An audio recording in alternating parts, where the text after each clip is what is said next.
Daily. Taste the Daily. கிட்டத்தட்ட 83 விழுக்காடு ஏழைகள் வாழ்கிற அந்த பெரம்பூரில் இவர்கள் என்ன கிழித்தார்கள் இதுவரை? ஆர்டி சேகர் போன்றவர்கள் எல்லாம் அங்கே வந்து வெற்றி பெற்று எதை செய்தார்கள்? ஒன்றுமே செய்யலை. ஏதோ ஒரு வகையில் பார்க்கும்போது ஒரு பக்கம் ஆர்டி சேகர் திமுக, உங்களோட பக்கம் விஜய் அவர்கள், இந்த பக்கம் அதிமுக உடனே திலகபாமா, 3 பேருமே ஓரளவுக்கு தெரிஞ்ச ஃபேஸ் தான் எல்லாரும். தெரிஞ்ச பேஸாக இருந்தாலும் ஓரளவுக்கு இல்லை, உச்சபட்ச தெரிந்த முகமே எங்கள் தலைவர் தான். நீங்கள் ஆர்டி சேகர்னு வெளியில் போய் கேட்டால் அவனுக்கு தெரியும். தாழ்த்தப்படுத்தப்பட்டவர்கள் அதிகமாக வசிக்கக்கூடிய பகுதியில் அனைத்தும் இன்றைக்கு தாவேகா பக்கம் வந்திருக்கிறது. 3 மாவட்ட செயலாளர்கள் இன்னைக்கு முகாமிட்டிருக்கிறார்கள் பெரம்பூரில். ஒரு மாவட்டம் இல்லை, 3 மாவட்ட செயலாளர்கள் தலைவர் வராத குறையை நிவர்த்தி செய்து கொண்டிருக்கிறார்கள். சீமான் அவர்கள் காரைக்குடியிலே அவர் இருக்கிறார். அங்கே மக்கள் பேசுகிற பேச்சு என்றால், நீ வெற்றி பெற்றால் யாரிடம் வந்து கோரிக்கை வைப்பது? நீங்கள் என்ன காரைக்குடியில் இருக்க போகிறீர்களா? நீங்கள் சென்னையில் போய் ஐக்கியமாக்கி விடுவீர்கள் என்று சீமானிடத்தில் கேட்ட பெண்களை நாம் பார்த்துருக்கோம். இப்போ அங்கே காரைக்குடியை பொறுத்தவரை குன்றக்குடி, பிள்ளையார்பட்டி போன்ற அந்த பகுதியை சார்ந்த கிட்டத்தட்ட காரைக்குடிக்கு மேற்கு புறங்களில் பார்க்கிற போது வலுவாக வந்து தமிழக வெற்றி கழகம் இன்னைக்கு இருக்கிறது. இன்னொரு சிறப்பு அதில் என்னன்னு சொன்னால், அண்மையில் காரைக்குடிக்கு தமிழக வெற்றி கழகத்தினுடைய தலைவர் மரியாதைக்குரிய விஜய் அண்ணா இங்கே போயிருக்கும் போது கூட ஒரு வார்த்தை கூட அவர் பேசாதது தான் இன்னைக்கு ப்ளஸ்ஸாக இருக்குது. என்ன காரணம்னா, அங்கே உள்ள மக்கள் பகலில் தானே வந்தார், 10 மணிக்கு மேலே வரலையே, 2 மணிக்கு தானே வந்தார், ஏன் அவரை பேச சொல்லக்கூடாது அந்த தேர்தல் கமிஷன்? சீமானை முந்துவாரா டாக்டர் பிரபு அப்படின்ற ஒரு முதல்ல சீமான் டெபாசிட் வாங்குவாரான்னு பாருங்க. இங்கே அந்த நிலைமை தான் அங்கே இருக்குது. அப்படிங்கும்போது இப்போ காரைக்குடி நீங்கள் நகரத்தை எடுத்துக்கிற போனீங்கன்னா இங்கேயே பிரபுனுடைய செல்வாக்கு அதிகரித்து கொண்டே போகும். இன்றைக்கி தமிழக வெற்றி கழகம் டி நகர் தொகுதியை பொறுத்தவரை புஷி ஆனந்த் அவர்களுக்கு மிகப்பெரிய செல்வாக்கு கூட்டியிருக்குது. இப்போ நம்ம பேசி கொண்டிருக்கிற நேரத்தில் நீங்கள் வந்து பார்த்தீங்கன்னா ஆரியகவுடா சாலை மற்றும் இதர அந்த பகுதிகளில், குறிப்பாக வெஸ்மாம்பலம் பகுதிகளில் தீவிரமான வாக்கு சேகரிப்பில் புஷி ஆனந்த் ஈடுபட்டிருக்கிறார். ஆக புஷி ஆனந்திற்கு தோல்வி முகம் என்பதெல்லாம் அல்ல. அங்கே போட்டி, கடும் போட்டி யாராருக்குன்னு சொன்னால் நிச்சயமாக ஆனந்த் அவர்களுக்கும் தாவேகாவிற்கும் அதிமுகவிற்கு தான் போட்டியை உடைய திமுக களத்திலேயே காணும் அப்படிங்கிறத நம்ம பார்க்க முடியும். பொறுத்த வரைக்கும் உங்களுடைய புஷி ஆனந்த் அவர்களுக்கும் சத்யா அவர்களுக்கும் தான் போட்டி, கடும் போட்டி அங்கே நிலவுகிறது. இதில் வந்து இன்னொரு செய்தி என்னன்னா,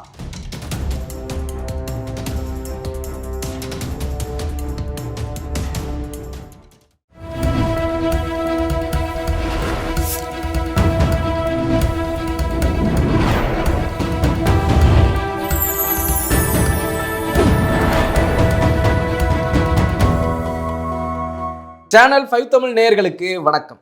இந்த நேர்காணலில் நம்மோடு இணைந்திருப்பவர் தமிழக வெற்றி கழகத்தின் மாநில செய்தி தொடர்பாளர் திரு முகில் அவர்கள். வாருங்கள், அவரோடு பேசுவோம். சார் வணக்கம். வணக்கம் சார், இந்த 2026 தேர்தல் களத்தில் நம்ம ஒரு 3 தொகுதிகளை பற்றி இன்றைக்கு பார்த்துருவோம். குறிப்பாக உங்களுடைய பொதுச் செயலாளர் புஷி ஆனந்த் போட்டியிடக்கூடிய டி நகர், உங்களுடைய தலைவர் விஜய் அவர்கள் போட்டியிட 2 தொகுதி, ஒன்று திருச்சி கிழக்கு, இன்னொன்று இங்கு பெரம்பூரை பற்றியும் பார்த்துருவோம். அதே போல் காரைக்குடி டாக்டர் பிரபு அவர்கள் போட்டி போடக்கூடிய அந்த தொகுதி. இந்த 3 தொகுதியை பற்றி இன்னைக்கு கொஞ்சம் பேசிடலாம். உங்களுக்கு தெரிஞ்ச, உங்களுக்கு நிறைய கால நிலவரங்கள் தெரியும், எங்கே நடக்குது உங்களுக்கு அப்டேட் ஆகிட்டே இருக்கும். முதல்ல காரைக்குடி தொகுதியை பற்றி சொல்லுங்கள். டாக்டர் பிரபுக்கான வெற்றி வாய்ப்பை எப்படி இருக்குது? ஏன்னா நாம் தமிழர் கட்சி சீமான் அவர்களும் அங்கே போட்டியிடுகிறார். திமுகவிலையுமே அதிமுகவிலையும் பலமான ஒரு கேண்டிடேட் அந்த சமூகத்தை சேர்ந்தவங்களே அங்கே நிப்பாட்டியிருக்காங்க, பெரும்பான்மையாக இருக்கக்கூடியவங்களை. எப்படி இருக்குது காரைக்குடி களம்? இல்லை, காரைக்குடியில் வந்து முதல்ல வந்து 3 சமூகத்தினர் பெரிது. ஒன்று வில்லம்பர்கள் என்று சொல்லக்கூடிய வல்லம்பர்கள் சமூகம், 2வது முக்குளத்தோர் சமூகம், 3வது தாழ்த்தப்படுத்தப்பட்டவர்கள் என்று சொல்லப்படுகிற பறையன் மற்றும் பல்லர் சமூகத்தை சார்ந்தவர்கள் அங்கு கூடுதலாக இருக்கிறார்கள். முத்திரையர்கள் ஆங்காங்கே சிதறி இருக்கிறார்கள். இதுதான் காரைக்குடி தொகுதியினுடைய நிலவரம். நீங்கள் பொதுவாகவே வந்து தேவகோட்டை பக்கம் இஸ்லாத்துக்கள் நிறைய, காரைக்குடியினுடைய நகரப்பகுதிகளில் இருப்பவர்கள் வசிக்கக்கூடியவர்கள் கிறித்தவர்கள் நிறைய பேர் வசிக்கிறார்கள். இப்போ அங்கே வந்து மதிப்பிற்குரிய நாம் தமிழர் கட்சியினுடைய ஒருங்கிணைப்பாளர் சீமான் போட்டியிடுவது என்பது அங்கே மக்கள் மத்தியில் பேசக்கூடிய, ஏன்னா களத்தில் போய் நின்றுட்டு வந்ததுனால நான் சொல்கிறேன். சீமான் அவர்கள் காரைக்குடியிலே அவர் நிற்கிறார். அங்கே மக்கள் பேசுகிற பேச்சு என்றால், நீ வெற்றி பெற்றால் யாரிடம் வந்து கோரிக்கை வைப்பது? நீங்கள் என்ன காரைக்குடியில் இருக்க போகிறீர்களா? நீங்கள் சென்னையில் போய் ஐக்கியமாகி விடுவீர்கள் என்று சீமானிடத்தில் கேட்ட பெண்களை நாம் பார்த்துருக்குறோம். இப்போ அதே போல் நீங்கள் வந்து தேர்போகி பாண்டி அவர்கள் வந்து அதிமுக கூட்டணி சார்பில் போட்டியிடுகிறார். அதுக்கப்புறம் வந்து நீங்கள் காங்கிரஸ் சார்பிலே மாங்குடி என்று சொல்லக்கூடிய ஒருத்தர் போட்டியிடுகிறார். இப்போ இங்கே வந்து நீங்கள் காரைக்குடியை பொறுத்தவரை என்ன நடக்குதுன்னு சொன்னால், பிரபு அவர்கள் தமிழக வெற்றி கழகத்தினுடைய வேட்பாளராக நிற்கிறார். அவர் அடிப்படை குடும்பத்திலிருந்தே வந்து அந்த கிராமப்புறங்களில் நிறைய சேவைகளை செய்து வளர்ந்த குடும்பம். அந்த குடும்பத்தில் இன்றைக்கி வந்து பிரபு வந்து ஒரு பல் மருத்துவராக இருந்து செய்யக்கூடிய சேவைகள் என்பது மிகச்சிறப்பாக இன்றைக்கு பேசப்படுகிறது. நீங்கள் காரைக்குடியிலேருந்து பார்த்தீங்கன்னு சொன்னால் அழகப்பபுரம் வரை காரைக்குடி தொகுதியாக இருக்குது. அழகப்பபுரத்தை தாண்டினோன்னா கோட்டையூர் ஸ்ரீராம் நகர் தொடங்கிடுது. ஸ்ரீராம் நகர் தொடங்கினீங்கன்னா அது பார்த்து சம்பந்தம் இல்லாமல் திருப்பத்தூர் தொகுதிக்குள்ளே போயிடுது. ஒரு ஒரு ஒரு 10 அடி தான் இடைவெளி. காரைக்குடிக்கும் அந்த ராம்நகருக்கும் அதிகபட்சம் 1 கிலோமீட்டர் கூட இல்லை. ஆனால் அது வந்து திருப்பத்தூர் தொகுதி. நீங்கள் பார்த்தீங்கன்னா திருப்பத்தூர் தொகுதியில் வந்து ராம்நகர், கோட்டையூர், வேளங்குடி, மணச்சை, பள்ளத்தூர், கொத்தரி, அப்படியே நேமத்தான்பட்டி அப்படி போயிருக்கு. இப்போ அங்கே நீங்கள் திருப்பத்தூர் எடுத்துக்கிட்டிங்கன்னா அங்கே பெரிய கருப்பனுக்கு எவ்வளோ பெரிய எதிர்ப்பு இன்னைக்கு உருவாகி கொண்டு இருக்கிறது அப்படிங்கிறத நம்ம பார்க்கலாம். ஆனால் காரைக்குடிக்கு இல்லை, அது இல்லை. நேற்றைய தினம் காரைக்குடியில் ஒரு சம்பவம் நடந்தது. தபால் ஓட்டுகளில் வந்து மிகப்பெரிய முறைகேடை அரசு அதிகாரிகளே நிகழ்த்தியிருக்கிறார்கள். நேற்றைய தினம் மிகப்பெரிய சாலை மறியல் போராட்டம், ஆர்ப்பாட்டம் வந்து பிரபு தலைமையிலே நடைபெற்றிருக்கிறது. இன்றைக்கு அந்த வட்டாட்சியர் வந்து அழைச்சிருக்கிறாங்க எல்லாரையும். அப்படி ஒரு வேலைகள் அங்கே போயிட்டு இருக்கு. இப்போ அங்கே காரைக்குடியை பொறுத்தவரை குன்றக்குடி, பிள்ளையார்பட்டி போன்ற அந்த பகுதியை சார்ந்த கிட்டத்தட்ட காரைக்குடிக்கு மேற்கு புறங்களில் பார்க்கிற போது வலுவாக வந்து தமிழக வெற்றி கழகம் இன்னைக்கு இருக்குது. இன்னொரு சிறப்பு அதில் என்னன்னு சொன்னால், அண்மையில் காரைக்குடிக்கு தமிழக வெற்றி கழகத்தினுடைய தலைவர் மரியாதைக்குரிய விஜய் அண்ணா இங்கே போயிருக்கும் போது கூட ஒரு வார்த்தை கூட அவர் பேசாதது தான் இன்னைக்கு ப்ளஸ்ஸாக இருக்குது. என்ன காரணம்னா, அங்கே உள்ள மக்கள் பகலில் தானே வந்தார், 10 மணிக்கு மேலே வரலையே, 2 மணிக்கு தானே வந்தார், ஏன் அவரை பேச சொல்லக்கூடாது அந்த தேர்தல் கமிஷன், அவரை பேசக்கூடாமல் பண்ணிட்டாங்களே இந்த காவல்துறை என்று மக்கள் அங்கே திசை திருப்பி பேசுகிற நாம் வேலையை பார்க்க முடிகிறது. ஒன்று. ரெண்டாவது, காரைக்குடி தொகுதியை பொறுத்தவரை பெண் வாக்காளர்கள் தான் அதிகம், ஆண் வாக்காளர்கள் குறைவு. ஒன்று. அதில் நீங்கள் பார்த்தீங்கன்னு சொன்னால் ஒரு புள்ளி விவரம் நமக்கு வந்து நிறைய விஷயத்தை காட்டுது. அதை நம்ம இறுதியாக சொல்லுவோம்னு நினைக்கிறேன். பொதுவாகவே காரைக்குடி தொகுதியில் பெண் வாக்காளர்கள் அதிகம். இப்போ அங்கே வந்து இளைஞர்களாக இருக்கக்கூடிய பெண்கள் வாக்கு நிச்சயமாக தமிழக வெற்றி கழகத்திற்கு வரப்போகிறது. நீங்கள் தேவகோட்டை, தர்கா போன்ற திருவாடனை எழுதி அந்த காரைக்குடி தொகுதி வருது. அப்படிங்கும்போது நீங்கள் புதுவயல், கண்டனூர் போன்ற பகுதிகள் எல்லாம் நீங்கள் பார்த்தீங்கன்னா சுதந்திரபுரம் அப்படிங்கிற ஒரு ஊர் வரும். அது வந்து புதுக்கோட்டை மாவட்டத்தினுடைய எல்லை. அந்த எல்லை வரை இருக்கிற காரைக்குடி தொகுதியில் நீங்கள் வந்து பாசிதம்பரத்தினுடைய கை ஓங்கி இருக்கும் என்று சொல்லுவார்கள். காரணம் அவர் அந்த தொகுதிக்காரர். அப்படி நீங்கள் பார்த்தீங்கன்னு சொன்னால் ஹச்ராஜாவும் காரைக்குடியை சேர்ந்தவர். அப்போ ஹச்ராஜா வந்து தேர்போகி பாண்டிக்கும் மாங்குடிக்கு வந்து பாசிதம்பரமும் களத்தில் நிற்கலாம். ஆனால் அங்கே என்ன பிரச்சனை இருக்குன்னு சொன்னால் 2 பேருமே மக்கள் தொண்டாட்டலை. பாசிதம்பரமும் ஆற்றலை, பாசிதம்பரத்தினுடைய மகன் எம்பியாக இருக்கக்கூடிய கார்த்தி சிதம்பரமும் செய்யலை. அந்த பக்கம் ஹச்ராஜா சோர்ந்து போய் கிடக்கிறார். அப்போ அங்கே வந்து தேர்போகி பாண்டிக்கு வாய்ப்பே இல்லை. ஏற்கனவே தேர்போகி பாண்டி இதே அம்மா மக்கள் முன்னேற்ற கழகத்தில் போட்டிட்டார், நாடாளுமன்றத்துக்கும் போட்டிட்டார், படுதோல்வி அடைந்தார். உங்களுக்கு தெரியும் நினைக்கிறேன். மாங்குடியும் அதே நிலைமை தான். இப்போ இன்னைக்கு சூழல் காரைக்குடி தொகுதியை பொறுத்தவரை பிரபு மிக உயர்ந்த இடத்தில் உயர்ந்து கொண்டே போகிறார் என்பதை அங்கே இருக்கிற புள்ளி விவரங்கள் நமக்கு காட்டுகிறது. இன்னொன்று, சீமானை முந்துவாரா டாக்டர் பிரபு அப்படின்ற ஒரு முதல்ல சீமான் டெபாசிட் வாங்குவாரான்னு பாருங்க. இங்கே அந்த நிலைமை தான் அங்கே இருக்கு. ஏன்னு சொன்னா சீமான் அவர்கள் அந்த ஊருக்காரர் இல்லை, அவர் வந்து வேற பகுதி. எத்தனையோ பேர் வேற ஊருக்காரங்க அடுத்த தொகுதியில் நிற்கிறாங்க. அவங்களுடைய செயல்பாடு, மக்கள் வைக்கக்கூடிய நம்பிக்கை தானே இங்கே பேசப்படுது. இல்லை, இப்போ அங்கே வந்து ஏற்கனவே 30,000 வாக்குகள் ஏதோ வாங்கியிருந்த அடிப்படையில் தான் இன்னைக்கு வந்து நாம் தமிழர் கட்சி தலைவர் அங்கே போய் போட்டிடுறாரு. பட் அந்த 30,000 யார் விட்டு ஓட்டுன்னு பார்க்கணும்ல, அதை கணக்கு பண்ணணும்ல. ஏற்கனவே விஜய் மக்கள் இயக்கத்தில் இருந்தவர்கள் வாக்களித்த வாக்குகள் அதில் அடங்கியிருக்கிறது. இப்போ அதை நீங்கள் வந்து கணக்கில் எடுத்துக்கிட்டீங்கன்னு சொன்னால் நீங்கள் வந்து தேக்க நிலை அடைவீர்கள். இந்த முறை அந்த தமிழக வெற்றி கழக வாக்குகளாக மாறியதற்கு பிறகும் பிரபுனுடைய சேவை என்பது மிக அளப்பரிய சேவையாக இருப்பதாலும், அதோடு மட்டுமில்ல அது பாரம்பரியமிக்க குடும்பம் அந்த ஊரில் காரைக்குடியில். நீங்கள் ஒன்றும் இல்லைங்க, காரைக்குடியில் செக்காலை பகுதியில் நீங்கள் எடுத்துக்கிற போனீங்கன்னா அதிகமாக வல்லம்பர்கள் வாழ்கிறார்கள். அவர்கள் காங்கிரஸுக்கு வாக்களிக்கக்கூடியவர்கள், திமுகவுக்கு வாக்களிக்கக்கூடியவர்களாக இருப்பார்கள். ஆனால் அதுவும் 50 வயதிற்கு மேற்பட்டவர்கள் தான் அதை இந்த காரியத்தை செய்வார்களே ஒழிய 50 வயதிற்கு கீழே இருப்பவர்கள் எல்லோரும் தமிழக வெற்றி கழகத்திற்கு மாறி ரொம்ப நாள் ஆச்சு. நீங்கள் அதே மாதிரி நீங்கள் வந்து கல்லுக்கட்டி ஊரணி பக்கம் நீங்கள் போனீங்கன்னு சொன்னால் அங்கிட்டு முத்திரையர்கள் கொஞ்சம் வாழ்கிறாங்க. அவங்க எல்லாமே தாவேக்கா பக்கம் வந்து வாக்களிப்பதற்கு தயாராகி கொண்டிருக்கிறார்கள். நீங்கள் அழகப்பபுரம், சுப்பிரமணியபுரம் போன்ற பகுதியில் பார்த்தீங்கன்னா ஹை கிளாஸ் ஃபேமிலி எல்லாமே உயர்ந்த இடத்தில் இருக்கக்கூடியவர்கள். அவர்களில் இன்னைக்கு வீட்டுக்கு 2 ஓட்டு வந்து இளைஞர்கள் கையில் இருக்கிற அந்த ஓட்டுகள் நிச்சயம் பிரபுக்கு தான் கிடைக்கும். அப்படிங்கும்போது இப்போ காரைக்குடி நீங்கள் நகரத்தை எடுத்துக்கிற போனீங்கன்னா இங்கேயே பிரபுனுடைய செல்வாக்கு அதிகரித்து கொண்டே போகும். அடுத்து கிராமப்புறங்களில் போகும்போது பார்த்தீங்கன்னா வேறு விதமாக, இப்போ நேற்றைய தினம் கூட ஒரு கிராமத்துக்கு போகிறாரு, எங்கள் அழகாபுரி அப்படிங்கிற ஒரு கிராமத்துக்கு போகிறாரு. போகும்பொழுது அங்கே சொல்கிறாங்க, எந்த அடிப்படை வசதி கட்டமைப்புகளும் இதுவரை எங்கே இல்லை. எப்பாவது லைட் எரியும், எப்பாவது தண்ணி வரும், வருகிற தண்ணியும் உப்பு தண்ணின்னு சொல்கிறாங்க. உடனடியாக அவர் சொல்லுகிறார், நான் வந்து 4ஆம் தேதி அன்னைக்கு ரிசல்ட் வந்து கொண்டிருக்கிற போது காரைக்குடி முன்னிலை என்று சொல்லுகிற போது இந்த ஊருக்கு நான் வருவேன், இங்கே வந்து நிச்சயமாக போர்வெல்லை இறக்குவேன், அது மட்டும் இல்லை நல்ல தண்ணீர் இருக்கிற இடத்தை எனக்கு இனம் கண்டு தாருங்கள், நான் நிச்சயமாக இந்த ஊருக்கு நல்ல தண்ணியை தர முடியும் என்ற நம்பிக்கையோடு நான் உங்கள்கிட்ட இருந்து விடைபெறுகிறேன் என்று சொல்லுகிற இடத்திற்கு யாராவது அப்படி சொல்ல முடியுமா? சொல்லுங்கள்.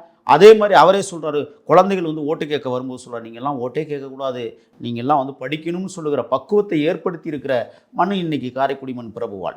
அப்படிங்கும்போது பிரபு அமோக வெற்றி பெறுவதற்கான அனைத்து சாத்தியக்கூறுகளும் காரைக்குடியில் இருக்குது. ஓகே சார், அடுத்ததாக உங்களுடைய பொதுச் செயலாளர் புசி ஆனந்த் அவர்கள் போட்டியிடக்கூடிய டி நகர் தொகுதி. டி நகர் தொகுதியில் கரண்டாக இருக்கிறது அந்த சிட்டி கருணாநிதி. அவருக்கு வாய்ப்பு வழங்காமல் ராஜா அன்பழகன் அவங்களுக்கு கொடுத்துட்டாங்க, அன்பழகனுடைய அவர்கள் மகன். இன்னொரு பக்கம் அதிமுகவில் டி நகர் சத்யா, அதாவது போன முறை மிக குறைவாக 137 வாக்குகள் தேர்தலில் தோல்வி அடைந்தார். இந்த முறை அவர் ரொம்ப பரபரப்பாக களத்தில் இறங்கி வேலை பார்த்துக்கிட்டு இருக்காரு. நான் டி நகர் பகுதிகளில் போகும்போது ராஜா அன்பழகன் அவர்களையும் அதிகமாக பார்க்க முடிகிறது, டி நகர் சத்யா அவர்களையும் அதிகமாக பார்க்க முடிகிறது. உங்களுடைய பொதுச் செயலாளரை அந்த அளவுக்கு பார்க்க முடியல என் தொகுதிக்குள்ள. நான் 3 நாளாக டி நகர் தொகுதியில் தான் இருக்கேன். செல்லும் இடமெல்லாம் மக்கள் வெள்ளத்தில் நாங்கள் மிதந்து வருகிறோம். டி நகர் தொகுதியை பொறுத்தவரை நீங்கள் சொன்னீங்க 137 வாக்குகள் வித்தியாசத்தில் தான் அன்னைக்கு இருந்த வந்து வாக்கு சதவீதத்தில் சத்யா வந்து தோல்வியடைகிறார் அப்படின்னு சொன்னீங்க. அன்னைக்கு வந்து வலுவான எதிர்க்கட்சிகள் களத்தில் இல்லை. ஒன்று. ரெண்டாவது, இன்னைக்கு நீங்கள் சொன்னீங்கன்னா அந்த அன்பழகன் அன்பழகன் குடும்பம், அந்த குடும்பத்தில் இன்றைக்கி வந்து சீட்டு கிடைக்காமல் அதிருப்தியில் இருக்கிற குடும்பமே இன்றைக்கி தாவேக்காவிற்கு ஆதரவு தெரிவிக்கிற சூழல் உருவாயிருக்கு. அதை நீங்கள் பார்க்கணும். இன்றைக்கி வந்து இப்போ கருணாநிதியினுடைய மகள் இன்றைக்கி தாவேக்காவில் வந்து இணைந்திருக்கிறார். டி நகர் தொகுதி தான். இப்போ அங்கே வந்து அவங்க களமாடிக்கிட்டு இருக்கிறாங்க. ஒரு விஷயம். ரெண்டாவது, ஏற்கனவே வந்து சரியான ஆளுமைத்தன்மை உள்ள தலைவனாக எடப்பாடி இல்லை என்பது மக்களுக்கு ஓரளவுக்கு எல்லாருக்குமே நன்றாக புரிந்தது. ஆனால் டி நகர் தொகுதியில் இன்னொரு பிரச்சனை இருக்குது. என்னென்னா, குறிப்பாக நீங்கள் ஆரியகவுடா சாலைகள் போன்ற பகுதிகளில் பார்த்தீங்கன்னா அந்த பார்ப்பனர்கள் அதிகமான பேர் வந்து பாரதிய ஜனதா கட்சியை சார்ந்தவர்களாக இருக்கிறார்.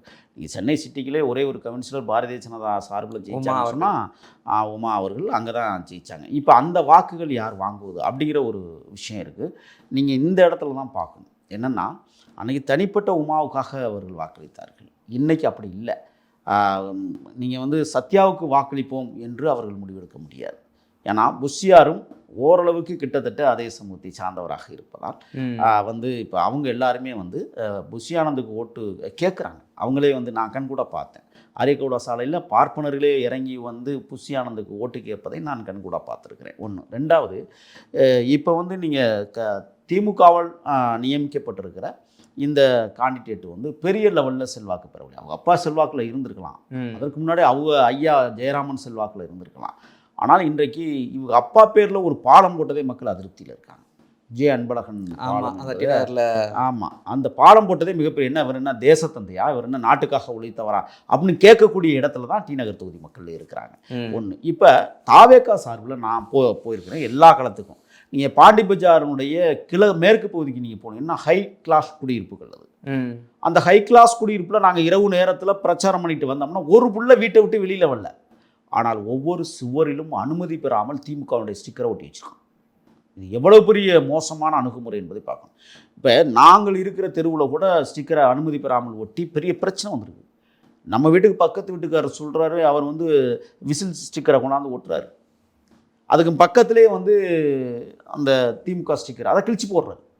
இப்படித்தான் மக்களுடைய மன மாற்றங்கள் இன்றைக்கி. பெண்கள் மத்தியில் இன்றைக்கி தமிழக வெற்றி கழகம் டி நகர் தொகுதியை பொறுத்தவரை புஷி ஆனந்த் அவர்களுக்கு மிகப்பெரிய செல்வாக்கு கூட்டியிருக்கிறது. இப்போ நம்ம பேசி கொண்டிருக்கிற நேரத்தில் நீங்கள் வந்து பார்த்தீங்கன்னா ஆரியகவுடா சாலை மற்றும் இதர அந்த பகுதிகளில், குறிப்பாக வெஸ்ட்மாம்பலம் பகுதிகளில் தீவிரமான வாக்கு சேகரிப்பில் புஷி ஆனந்த் ஈடுபட்டிருக்கிறார். இன்றைக்கு நான் பேசி கொண்டிருக்கிற நேரத்தில் ஆக புஷி ஆனந்திற்கு தோல்வி முகம் என்பதெல்லாம் அல்ல. அங்கே கடும் போட்டி யாராருக்குன்னு சொன்னால் நிச்சயமாக ஆனந்த் அவர்களுக்கும் தாவேக்காவிற்கும் அதிமுகவிற்கு தான் போட்டியை ஒழிய திமுக களத்திலேயே காணும் அப்படிங்கிறத நம்ம பார்க்க முடியும். ஸ்டிக்கர் தான் பொறுத்த வரைக்கும் உங்களுடைய புஷி ஆனந்த் அவர்களுக்கும் சத்யா அவர்களுக்கும் தான் போட்டி, கடும் போட்டி அங்கே நிலவுகிறது. இதில் வந்து இன்னொரு செய்தி என்னென்னா, இப்போ ஆனந்த் அவர்கள் முடுக்கி விட்டுருக்கிறார் வேலையை கடுமையாக. எல்லா ஏரியாவிலும் இன்றைக்கி வேலை செய்ய ஆரம்பிச்சிட்டாங்க. கிட்டத்தட்ட இரவு நேர பிரச்சாரத்தில் ஒரு 1000 பேர் கலந்து கொள்கிற பிரச்சாரமாக இன்றைக்கு தாரை தப்பட்டைகளோடு இன்றைக்கி வீதி வீதியாக போயிட்டு இருக்கிறார். ஒன்று. ரெண்டாவது, இளம்பெண்கள் வந்து அது அளவுக்கு அதிகமாக வந்து களத்தில் இறங்கி வேலை செஞ்சுக்கிட்டு இருக்கிறாங்க. ஆக டி நகர் தொகுதியை பொறுத்தவரை முந்துவது யார் அப்படின்னு பார்த்தோம்னா தாவேக்காவா அல்லது அதிமுகவா அப்படிங்கிற ஒரு நிலைப்பாட்டில் இருந்தாலும் இன்னொரு விடயம் அங்கே இருக்கிறது. என்னன்னு கேட்டிங்கன்னா, பொதுவாக இந்த இஸ்லாத்து ஓட்டுகள் வந்து மிக குறைவு டி நகர் தொகுதியில். ஆனால் புஷியானந்த் அவர்கள் ஒரு அறிக்கை கொடுத்தார். நீங்கள் அதை பார்த்துருந்தீங்களா என்னன்னு தெரியல. தெருவோரங்களில் இயங்கக்கூடிய கடைகள் அனைத்திற்கும் மாமூல்கள் உடனடியாக நிறுத்தப்படும் சொல்லியிருக்கிறார். எந்த மாமூலும் எவனுமே வசூல் பண்ண முடியாது. நம்ம காவல்துறை வந்து சாயங்காலம் 8 மணிக்கு கையை கட்டி நிற்க முடியாது, ரவுடிஷம் பண்ண முடியாது, எவனும் வந்து உள்ளே இறங்கி வசூல் பண்ண முடியாது. போலீஸுக்கு இனிமேல் மாமூலே இல்லைன்னு சொல்லி அறிவிக்கிற அந்த தில்லு வந்து புஷி ஆனந்துக்கு இருக்கிற காரணத்தால் இன்றைக்கி தெருவோர வியாபாரிகள் அனைவரும் புஷியை ஆதரிக்க தொடங்கியிருக்கிறார்கள். அன்றாட காட்சி மக்கள் சும்மா ஒரு 10 துணியை போட்டு விற்று இன்னைக்கு ஏதாவது குழப்பம் நடத்த முடியுமா அப்படின்னு எதிர்பார்த்து காத்திருந்த மக்களும் இன்றைக்கு ஆனந்த் அவர்களை ஆதரிக்க தொடங்கியிருக்கிறார்கள். ஆக அவர் கை ஓங்கியிருப்பதைத்தான் நாம் பார்க்க முடிகிறது. டி நகர். ஓகே சார், அடுத்ததாக பெரம்பூர் தொகுதி, உங்களுடைய தலைவர் விஜய் அவர்கள் போட்டியிடக்கூடிய அந்த தொகுதி, திமுகவில் அதிகமான வாக்குறுதிகள் ஜெயிச்ச ஆர்டி சேகர் போட்டியிடக்கூடிய அந்த தொகுதிகளை உங்களுக்கான வெற்றி வாய்ப்பு? பொதுவாக தமிழக வெற்றி கழகம் மிக பிரமாண்டமாக பெரம்பூரில் இன்றைக்கி களமாடிக்கொண்டு, தலைவர் வந்து வெளியூர் சுற்றுப்பயணங்களில் இருந்தாலும் கூட அந்த தொகுதியை டேக் ஓவர் பண்ணி ஆதவ் அர்ச்சனா அவர்கள் களத்தில் இறங்கி கடுமையாக வேலை செஞ்சுட்டு இருக்கிறாரு.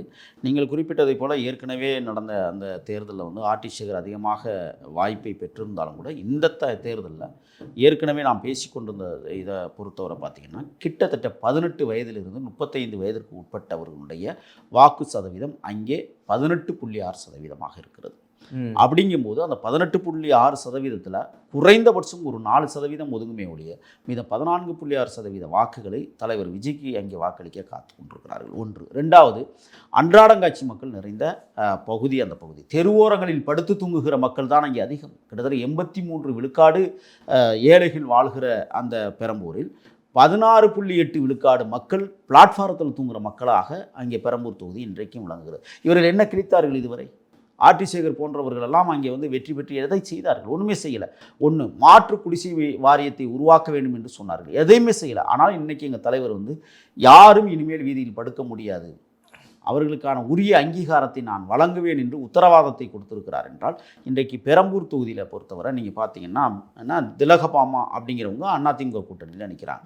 அந்த அம்மா திண்டுக்கல், இங்கே உள்ளவங்க இல்லை, அங்கேயே அவங்களால ஜெயிக்க முடியல, சொந்த தொகுதியிலேயே அவங்களால வெற்றி பெற முடியல. இதுவரை அவர்கள் சட்டமன்ற உறுப்பினராக ஆனதில்லை. கிட்டத்தட்ட 4-5 தேர்தலில் அந்த அம்மா போட்டிட்டு தோல்வி முகம்தான் கண்டார்கள். எந்த அடிப்படையில் வந்து அங்கேருந்து தூக்கியாந்து அன்புமணி ராமதாஸ் அவர்கள் இன்றைக்கி இந்த தொகுதியில் ஒன்றாந்து நிப்பாட்டியிருக்கிறாங்க. ஏற்கனவே அங்கே பாமக இல்லை, பெரம்பூரில் போய் என்ன பாமக இருக்குது? அந்த பாமகவில் 2 பிரிவாக இருக்குது. அப்பயும் ஒரு பக்கம் மகன் ஒரு பக்கமாக இருக்கிறது. 10 பேர் இருப்பான், 10 பேரில் 5 பேர் இந்த பக்கம், 5 பேர் அந்த பக்கம். ஏதோ ஒரு வகையில் பார்க்கும்போது ஒரு பக்கம் ஆர்டி சேகர் திமுக, உங்களோட பக்கம் விஜய் அவர்கள், இந்த பக்கம் அதிமுக உடனே திலகபாமா, 3 பேருமே ஓரளவுக்கு தெரிஞ்ச ஃபேஸ் தான். எல்லாரும் தெரிஞ்ச பேஸாக இருந்தாலும் ஓரளவுக்கு இல்லை, உச்சபட்ச தெரிந்த முகமே எங்கள் தலைவர் தான். நீங்கள் ஆர்டி சேகர்னு வெளியில் போய் கேட்டால் எவனுக்கு தெரியும்? இல்லை, நான் சொன்ன தொகுதியை பொறுத்தவரை நீங்கள் அப்படிலாம் வந்து சொல்லிட முடியாது. திலகபாமா எத்தனை பேருக்கு தெரியும்னு நீங்கள் நினைக்கிறீங்க? இதை விட என்னுடைய இனிய நண்பர் நாம் தமிழர் கட்சியில் போட்டியிடுகிறார் அதே தொகுதியில். அவர் பாவம் அன்றாடங்காட்சி குடும்பத்தை தாண்டி கூட அவரால் இன்றைக்கி வெளியில் வர முடியல. ஆனால் அவரை களத்தில் இறக்கி விட்டுருக்கிறார் சீமான். அது நிச்சயமாக கடனாளி ஆகிறதற்கான வேலையை தான் சீமான் எப்போதுமே செய்வார்.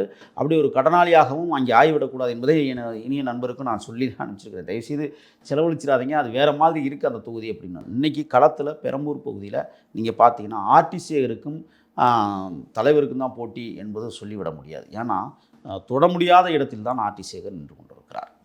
அங்கே எல்லா மக்களுமே ஒருங்கிணைந்து, நீங்கள் அங்கே இருக்கிற ஸ்லம் ஏரியாக்கள் என்று சொல்லக்கூடிய தாழ்த்தப்படுத்தப்பட்டவர்கள் அதிகமாக வசிக்கக்கூடிய பகுதிகள் அனைத்தும் இன்றைக்கு தாவேகா பக்கம் வந்திருக்கிறது. அதில் ஆதவ் அர்ச்சனா அவர்கள் இன்றைக்கி களத்தில் இறங்கி அடித்து நொறுக்கிக்கிட்டு இருக்காங்க. ஒன்று. ரெண்டாவது, 3 மாவட்ட செயலாளர்கள் இன்றைக்கி முகாமிட்டிருக்கிறார்கள் பெரம்பூரில். ஒரு மாவட்டம் இல்லை, 3 மாவட்ட செயலாளர்கள் தலைவர் வராத குறையை நிவர்த்தி செய்து கொண்டிருக்கிறார்கள். அதோடு மட்டுமல்ல, அங்கே இன்றைக்கி பாபுவும் களத்தில் இறக்கப்படுது. குளத்துருத்துவினுடைய காண்டிடேட்ஸ் இன்றைக்கி வந்து பெரம்பூர்லையும் இறங்கி வேலை செஞ்சுங்க. ஏன்னா அது அவர் பகுதி, அவருக்கான செல்வாக்கு நிறைந்த பகுதி. ஒன்று. கருப்பர் நகரத்தின் தங்கத்தலைவன் ஆம்ஸ்ட்ராங் வந்து வாழ்ந்த பகுதி உங்களுக்கு தெரியும் பெரம்பூருங்கிறது. ஆனால் இன்றைக்கி அந்த மண்ணில் அவர் வீழ்த்தப்பட்டதற்கு பிறகு ஒரு வெற்றிடம், மிகப்பெரிய வெற்றிடம் இருக்கிறது. அந்த வெற்றிடத்தை இட்டு நிரப்புவதற்காக அவருடைய துணையர் அந்நியார் ஆம்ஸ்ட்ராங் போர்க்கூடியவர்கள் இன்றைக்கி வந்திருக்காங்க.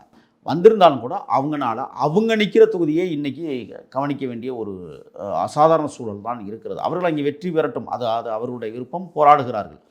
இங்கே வந்து நீங்கள் பெரம்பூர் தொகுதியை பொறுத்தவரை ஆம்ஸ்ட்ராங் அவர்களுடைய ஆதரவாளர்கள் என்று சொல்லக்கூடியவர்கள் நிறைய பேர் இன்றைக்கி தாவேகாவை அங்கீகரிக்க தொடங்கியிருக்கிறார்கள். அதற்கு காரணம் என்னன்னு சொன்னீங்கன்னா, அதிமுகவோடு வந்து நம்ம நிற்க முடியாது. ஒன்று. இப்போ நீங்கள் பெரம்பூர் தொகுதிக்குள்ள இருக்கிற ஆம்ஸ்ட்ராங்கினுடைய இஸ்லாத்துக்கள் அனைவருமே இன்னைக்கு தாவேகா பக்கம் தான் இறங்கி வேலையை செய்து கொண்டிருக்கிறார்கள். அப்போ ஆம்ஸ்ட்ராங் அவர்களுடைய கொள்கை வாரிசுகளாக இருக்கக்கூடிய இஸ்லாத்துக்கள் அனைவரும் இன்னைக்கு அதிமுகவை ஆதரிக்கல. அவர்கள் அனைவரும் தமிழக வெற்றி கழகத்தை ஆதரிக்கிறார்கள், தலைவரை ஆதரிக்கிறார்கள். ஆக அங்கே போட்டி வந்து கடுமையாகவே இல்லை, ரொம்ப எளிமையான வெற்றியை எங்கள் தலைவர் பெற இருக்கிறார். கடும் போட்டி வேணுமானால் ஆர்டிசியருக்கும் திலகப்பாமா. இல்லை, முக்கியமான நபர்களை வீழ்த்தணும் அப்படின்னா இந்த கேள்வி நான் பெரம்பூரையும் சரி திருச்சியுமே மையமிட்டு கேட்குறேன். முக்கியமான நபர்கள் வீழ்த்தணும்னா அதே பெயர், ஏன்னா ஓபிஎஸ்க்கு நடந்தது பார்த்தீங்கன்னா அதே ஓபிஎஸ் மாதிரி பன்னீர்செல்வம் மாதிரியே பல பன்னீர்செல்வங்கள் வருவாங்க. இப்போ அதே போல விஜய் அவர்கள் இருக்கக்கூடிய தொகுதி 2 தொகுதியிலுமே நிறைய விஜய்கள் வர்றாங்க போல சுயேட்சையா. அதில் நீங்கள் வந்தாலும் கூட ஜோசப் விசை அப்படிங்கிறதா இன்னைக்கு தலைவருடைய முழு பெயர். நீங்கள் ஜோசப் விசையெல்லாம் நீங்கள் தோண்டி எடுத்து கொண்டு வந்து நிப்பாட்ட முடியாது. ஒன்று விசில்னா விசில் தான், வேற யாருக்கும் விசில் கிடைக்காது. எதையே கொண்டு வரலாம், அது எங்களுக்கு பிரச்சனை இல்லை. ஜோசப் விசை என்கிற மகத்தான தலைவர் தான் வெற்றி பெற போகிறார் 2 தொகுதியிலுமே. நீங்கள் விரைவில் நீங்கள் பாருங்கள். அதாவது எல்லாரும் சொல்கிறாங்க தொங்கு சட்டசபை வருவதற்கு அதிக வாய்ப்புகள் இருக்கிறது என்று சொல்லுகிறார்கள். அப்படி ஒரு சூழல் அமைந்தால் கூட அன்னைக்கு எங்கள் தலைவர் தான் பயன்பட வேண்டும். மீண்டும் இன்னொரு தேர்தலை கூட தமிழகம் சந்திக்கலாம் தொங்கு சட்டசபை ஏற்பட்டால். அதற்கு வாய்ப்பில்லை. ஏன்னா 233 தொகுதிகளில் எங்களது வெற்றி வேட்பாளர்கள் வெற்றி பெறுவதற்கான அனைத்து சாத்தியக்கூறுகளையும் எங்கள் தலைவர் உருவாக்கி கொண்டிருக்கிறார். ஆக நீங்கள் கேட்ட கேள்வியின்படி காரைக்குடியும் டி நகரும் பெரம்பூரும் தமிழக வெற்றி கழகத்தின் வசம் வர காத்திருக்கிறது, பொறுத்திருக்கு. ஓகே சார், உங்களுடைய பல்வேறு கருத்துக்களை எங்களோடு பகிர்ந்தமைக்கு ரொம்ப நன்றி. தொடர்ந்து பேசுவோம். நன்றி.